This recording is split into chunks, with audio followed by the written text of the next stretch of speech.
அளவுக்கு இவனுங்களுக்கு என்ன அப்படி ஒரு ஜாதி வரி வந்துருச்சு அப்படிங்கிற மாதிரிலாம் எனக்கு தோணுச்சு. ஆனா இன்னைக்கு இதுல பார்த்தா மிகப்பெரிய குற்றவாளி மாரி செல்வராஜ் தான். கரெக்டுங்களா? அதாவது மாரி செல்வராஜ் ஏன் இப்படி தப்பான விஷயத்த சொல்றாரு? அதாவது நீங்க வரலாறு சொல்றது பிரச்சனை கிடையாது, அதுல உண்மைத்துவம் இருந்ததுன்னா சொல்லுங்க, அதையே மாத்தி சொல்றீங்க. அதுதான் இப்ப ஒரு பெரிய கேள்விக்குறியா இருக்கு. அப்ப நீங்க என்ன விரும்புறீங்க மக்கள் கிட்ட?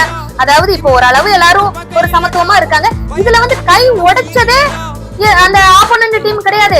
அந்த கை உடைய, அதாவது உண்மையான கதைகளத்துல என்ன இருக்கு, அவரோட அந்த கபடி பிளேயரோட கை எப்படி கிரவுண்ட்ல விளையாடும் போது உடைபட்டதா அவங்களும் அவங்க அப்பாவும் ரீசெண்டா பேட்டி கொடுத்திருக்காங்க.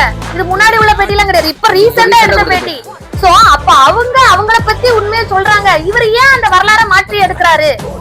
இந்த மாதிரி கை மத்த ஜாதியினர் உடைச்ச மாதிரி இது ஏன் மக்களுக்கு இப்படி தப்பான விஷயத்த ஏன் சொல்லி ஜாதி வன்முறையை உண்டு பண்றாரு அப்படிங்கறது